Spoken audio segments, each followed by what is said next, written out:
Sanoat namunasi haqida umumiy ma'lumot va uni ro'yxatdan o'tkazish talablari. Sanoat namunasi nima degani?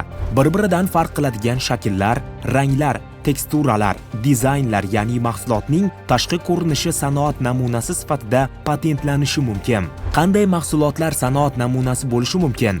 Agar mahsulot dizayni yangi va original, o'ziga xos bo'lsa, u sanoat namunasi sifatida muhofaza qilinadi.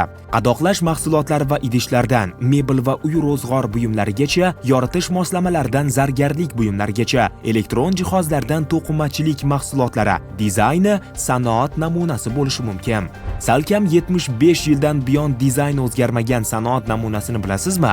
Big Crystal sharikli ruchkasi 1950-yilda ishlab chiqarilgan. Ruchka dizayni yordamida qulaylik, arzon narx va barqarorlikni o'ziga mujassam etgan. Ishonchliligi va tejamkorligi bilan tanilgan Salkam 75 yil ichida dunyo bo'ylab 100 milliard donadan ziyod sotilgan.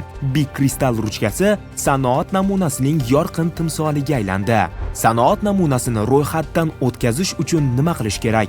Buning uchun Adliya vazirligiga murojaat qilishingiz yoki sanoat muhofazasi portali talabnoma topshirishingiz mumkin. Talabnoma o'rtacha 7-8 oy ichida ko'rib chiqiladi. Ro'yxatdan o'tkazish uchun davlat bojlari miqdori bugungi kunda 2.176.000 so'mdan boshlanadi.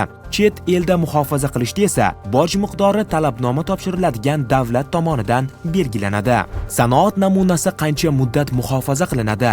Sanoat namunasi 10 yil davomida muhofaza qilinadi. Yana 5 yilga uzaytirish imkoniyati mavjud.